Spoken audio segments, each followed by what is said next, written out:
और आइए बात को सीधे ले चलते हैं। पूर्व राष्ट्रपति प्रणब मुखर्जी के अंतिम संस्कार की क्रिया शुरू हो चुकी है लोधी रोड क्रेमेटोरियम में। ये आप तस्वीरें देख रहे हैं। पीपीई किट पहने तमाम लोग वहां पर मौजूद हैं और पुजारी जो पूजा कर रहे हैं वो भी मुंह पर मास्क लगाए हैं। बहुत कम लोग यहां पर उपस्थित हुए हैं। कोरोना के संक्रमण काल के दौरान पूरी विधि के साथ उनका अंतिम संस्कार किया जा रहा है, लेकिन बंदिशें कितनी ज़्यादा हैं ये स्पष्ट आप देख सकते हैं। मुखर्जी के बेटे अंतिम संस्कार की क्रिया को आगे बढ़ा रहे हैं और कोरोना के संक्रमण काल के दौरान किस तरह से बंदिशें हैं, तमाम दिक्कतों के साथ अंतिम संस्कार की क्रिया को पूरा किया जा रहा है, जो अभी आप अपने स्क्रीन पर तस्वीरें देख रहे हैं। विजय लक्ष्मी इस वक्त हमारे संवाददाता हमारे साथ मौजूद हैं। लक्ष्मी, कोरोना के वजह से बंदिशें काफ़ी ज़्यादा हैं। परिवार के लोगों के अलावा और भी लोग यहाँ पर मौजूद हैं। क्या राजनीति के क्षेत्र से जुड़े लोग मौजूद हैं या सिर्फ परिवार के लोग मौजूद हैं? देखिए, कोरोना प्रोटोकॉल के चलते यहाँ पर सिर्फ और सिर्फ परिवार के लोग हैं। राजनीतिक जगत के जो तमाम लोग हैं वो उनके घर राजा जी मार्ग पर जाकर उन तमाम लोगों ने श्रद्धांजलि दी। लेकिन यहाँ की बात करें तो शायद ये पहला मौका होगा कि किसी पूर्व राष्ट्रपति का जो अंतिम संस्कार है या जो अंतिम विदाई है वो इतनी सादगी पूर्ण तरीके से हो रही है, क्योंकि कोरोना के प्रोटोकॉल जो हैं वो तमाम हैं। और अभी अगर मैं आपको दिखाऊँ पीछे फ्रेम्स में, अगर हम आप दिखा पाएँ तो परिवार के जो तमाम लोग हैं वो खड़े हैं। अभिजीत मुखर्जी जो सांसद हैं और पूर्व राष्ट्रपति प्रणब मुखर्जी के बेटे हैं, उन्होंने तमाम जो अंतिम क्रिया की जो तमाम विधि है वो पूरी की अभी भी चल रहा है, पूरा सैन्य और राज्य के सम्मान से, क्योंकि बतौर पूर्व राष्ट्रपति वो सेना के सुप्रीम कमांडर भी थे, तो पूरा गार्ड ऑफ ऑनर उनको यहाँ दिया जाएगा। लेकिन कोरोना प्रोटोकॉल के चलते जो गन कैरेज में जो पार्थिव शरीर लाया जाता है क्रेमेटोरियम ग्राउंड तक, वो नहीं हो पाया, क्योंकि कोरोना के तमाम प्रोटोकॉल्स जो हैं उनको भी ध्यान में रखना है। तो अभी यहाँ पर परिवार के लोग हैं। अभिजीत मुखर्जी आप देख सकते हैं, विजुअल्स में आपको दिख रहे होंगे। अभी जो प्रक्रियाएं हैं वो जो विधि विधान से जो तमाम चीज़ें की जानी है वो अभी चल रहा है। इलेक्ट्रिक क्रिमेशन ये होगा, तो यहाँ से अभी लिया जाएगा और उसके बाद जो है अभी आप देख सकते हैं सेना के तमाम जो अफसर हैं वो उनके पार्थिव शरीर को यहाँ से ले जा रहे हैं, जो इलेक्ट्रिक क्रेमेटोरियम है जहाँ पर उनका अंतिम संस्कार किया जाएगा। एक बड़ी क्षति, जिस तरह से आपने भी बताया हमारे दर्शकों को, न सिर्फ एक राजनीतिक दल की बल्कि एक देश की, क्योंकि प्रणब मुखर्जी की अगर हम उनके पॉलिटिकल करियर की बात करें तो लंबा करियर बतौर उन्होंने external affair ministry, finance ministry, ये तमाम जो बड़ी मिनिस्ट्रीज हैं, बड़े पोर्टफोलियोज हैं, उनको हैंडल किया। और उसके अलावा बतौर पूर्व राष्ट्रपति भी उनका कार्यकाल जो है वो उसको लेकर के भी अक्सर जो है बतौर राष्ट्रपति उन्होंने जो तमाम चीजें की उसको लेकर के भी। बिल्कुल विजय लक्ष्मी, मैं आपको बीच में जरा रोक रहा हूँ। अपने दर्शकों को जरा इन तस्वीरों को हम बता दें एक बार फिर। ये आप बिल्कुल एक अलग तस्वीर देख रहे हैं। हमारी हिंदू संस्कृति के आधार पर अर्थी पर पार्थिव शरीर को अंतिम क्रिया के लिए ले जाया जाता है, लेकिन कोरोना के संक्रमण काल की वजह से कॉफिन में पूर्व राष्ट्रपति प्रणब मुखर्जी के पार्थिव शरीर को ले जाया जा रहा है, क्योंकि हर तरह से बचाव की स्थिति आवश्यक है और कोरोना के संक्रमण काल के इस दौरान हर तरह की सावधानी बरती जा रही है। अन्यथा आप इस तरह की तस्वीरें नहीं देखते। ये तस्वीरें बता रही हैं कि इस पूरे बीते 6 महीने में कितनी मुश्किलें देश ने झेली हैं और साथ साथ प्रणब मुखर्जी के अंतिम संस्कार की ये तस्वीरें हमें इस बात की भी याद दिलाती हैं कि बदलते समय के साथ किस तरह से चीज़ें भी बदल रही हैं। पूरे विधि विधान के साथ कर्मकांड किया जा रहा है, लेकिन जिस तरह से आज कॉफिन में उनके पार्थिव शरीर को ले जाया जा रहा है और इलेक्ट्रिक क्रेमेटोरियम का इस्तेमाल किया जा रहा है, ये अपने आप में बताता है कि बदलते वक्त के साथ हर किसी को बदलना ही पड़ता है।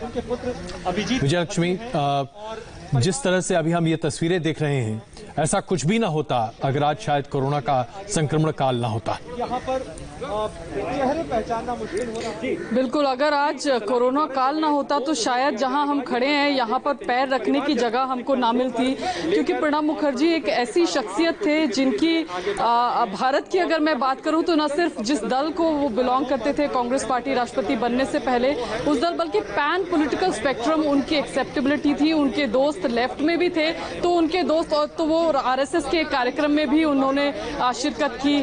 तो ये उनकी जो शख्सियत थी ये दर्शाता है कि जो दोस्त थे उनके वो पैन पॉलिटिकल स्पेक्ट्रम थे। इसके अलावा न सिर्फ देश बल्कि बतौर एक्सटर्नल अफेयर मिनिस्टर उन्होंने सर्व किया।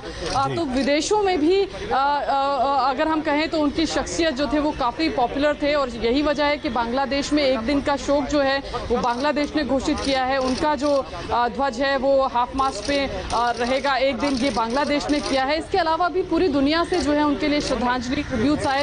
यही दिखाता और बताता है कि क्या शख्सियत थी पूर्व राष्ट्रपति प्रणब मुखर्जी की।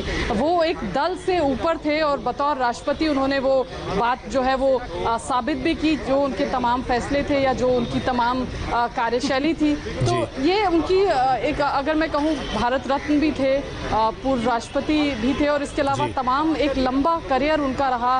राज्यसभा की बात करें या लोकसभा की बात करें या फिर बतौर मंत्री रहे, 95 से ज़्यादा ग्रुप ऑफ मिनिस्टर्स को उन्होंने हेड किया यूपीए के कार्यकाल के दौरान। तो एक ऐसी शख्सियत थे, उनको चलता फिरता एनसाइक्लोपीडिया कहा जाता था। एलिफेंट्स मेमोरी कहते हैं कि प्रणब मुखर्जी की थी। कोई भी कॉन्स्टिट्यूशन का हिस्सा उनसे उठा करके आप पूछ लीजिए, वो आपको बता देंगे। कोई भी चीज़, कोई भी फिगर एक बार उनकी आंखों के सामने से गुजर जाती थी तो वो भूलते नहीं थे। ऐसा श्रमिष्ठा मुखर्जी, उनकी जो बेटी हैं, उन्होंने एक बार मुझे बताया था। तो काफ़ी पढ़ते थे, शख्सियत ऐसी थी, ज्ञान का भंडार था, एलिफेंट्स मेमोरी थी, कॉन्स्टिट्यूशन के खासा ज्ञाता थे, भारतीय संविधान की अगर हम बात करें। और ये तस्वीरें हम आपको एक बार फिर दिखा रहे हैं जहां पूर्व राष्ट्रपति भारत रत्न प्रणब मुखर्जी के पार्थिव शरीर को अब सुपुर्द खाक किया जा रहा है। दरअसल अब उनके अंतिम कर्मकांड की तरफ उन्हें ले जाया जा रहा है। इलेक्ट्रिक क्रेमेटोरियम में उनका अंतिम संस्कार होगा और यूं तो अंतिम संस्कार की क्रिया बिल्कुल अलग होती, लेकिन ये कोरोना का संक्रमण काल है जिसकी वजह से आप उनके बेटे और उसके साथ साथ फौज से जुड़े तमाम लोग जो उनकी अर्थी को बंधा दे रहे हैं, उनकी पीपी सूट्स में उन्हें देखें। उनके बेटे को आप पहचान सकते हैं, उन्होंने लाल रंग का गमछा अपने कंधे पर लगा रखा है अभिजीत। और इसके साथ साथ इस बात की भी सनद होती है कि बदलते वक्त के साथ चीज़ों को कैसे बदलना पड़ता है, लेकिन प्रणब मुखर्जी की याद और इसके साथ साथ सबसे बड़ी बात यह है कि उनकी जो आज जगह खाली हुई है इसे भर पाना लगभग असंभव होगा। लक्ष्मी, अब अगर हम राजनीतिक हलकों की बात करें तो चाहे भारतीय जनता पार्टी के नेता हों या कांग्रेस हो, वामपंथी दल हो, ऐसे कोई दल में नेता नहीं हैं जो प्रणब मुखर्जी की इज्जत नहीं करते थे। एक अलग ही पर्सनालिटी हमेशा उनकी रही। कैसे वो ये सब कर पाते थे, इसके बारे में क्या कहना है लोगों का? देखिए, लोगों की जहाँ तक बात करें तो अगर एक शख्सियत की जिस तरह से हम बात करते आ रहे हैं, एक ऐसी शख्सियत जिन्होंने दोस्त बनाए और कहते थे कि प्रणब मुखर्जी कंसेंसस बनाने के मास्टर थे। कोई भी चीज़ हो, चाहे फिर न्यूक्लियर डील का मसला रहा हो यूपीए के दौरान या पेटेंट वाले तमाम बिल्स हों, उसमें लेफ्ट को साथ लाना हो या कुछ और ऐसे मुद्दे हों जिस पे कंसेंसस बनाना हो, तो प्रणब मुखर्जी उसके मास्टर होते थे। तमाम लोगों को कैसे किसी चीज़ पर अग्री करना है, शायद यही वजह थी कि 95 से ज़्यादा जो है GOMs जो थे वो उसके सदस्य थे या उनको उन्होंने हेड किया। तो कहीं ना कहीं ये जो उनकी शख्सियत की एक विशेषता थी, ये शायद उन्हें पॉलिटिक्स में भी एक विशेष शख्सियत के तौर पर वो बनकर के उभरे। एक लंबा कार्यकाल, 5 दशक का कार्यकाल, लगभग 50 साल उन्होंने राजनीतिज्ञ के तौर पर अगर हम कहें भारत की राजनीति में जो है वो सर्व किया। राज्यसभा से करियर शुरुआत किया, उसके बाद लोकसभा में भी लड़े। जब लोग कह रहे थे कि वो मास लीडर नहीं है, उनका कोई जनाधार नहीं है, तो बंगाल से चुनाव लड़े प्रणब दादा और जीत करके लोकसभा में आए और फिर उसके बाद बतौर मंत्री रहे।